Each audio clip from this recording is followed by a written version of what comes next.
De nouveaux affrontements meurtriers ont éclaté à la frontière entre le Pakistan et les forces talibanes afghanes, alors que les deux parties s'accusent mutuellement de violer un cessez-le-feu fragile.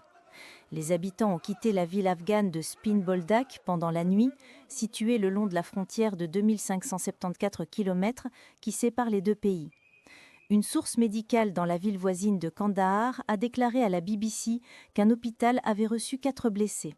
Au Pakistan, 3 blessés ont été signalés.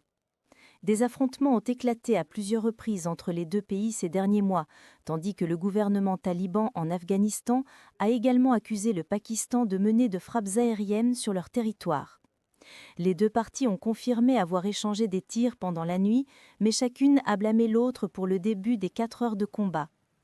Mosharraf Zaidi, porte-parole du Premier ministre pakistanais Shehbaz Sharif, a accusé les talibans de tirs non provoqués.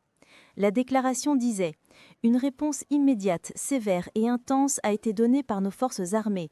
Le Pakistan reste pleinement prêt et engagé à garantir son intégrité territoriale et la sécurité de nos citoyens. » Pendant ce temps, un porte-parole des talibans a déclaré que le Pakistan avait de nouveau lancé des attaques et qu'ils avaient été contraints de répondre.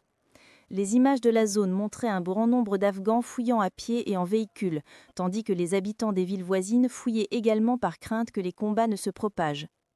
Les affrontements nocturnes sont survenus moins de 2 mois après que les deux parties aient convenu d'un cessez-le-feu négocié par le Qatar et la Turquie. Ce cessez-le-feu a mis fin aux combats les plus intenses entre le Pakistan et les talibans depuis le retour du groupe au pouvoir en 2021, bien que les tensions soient restées élevées.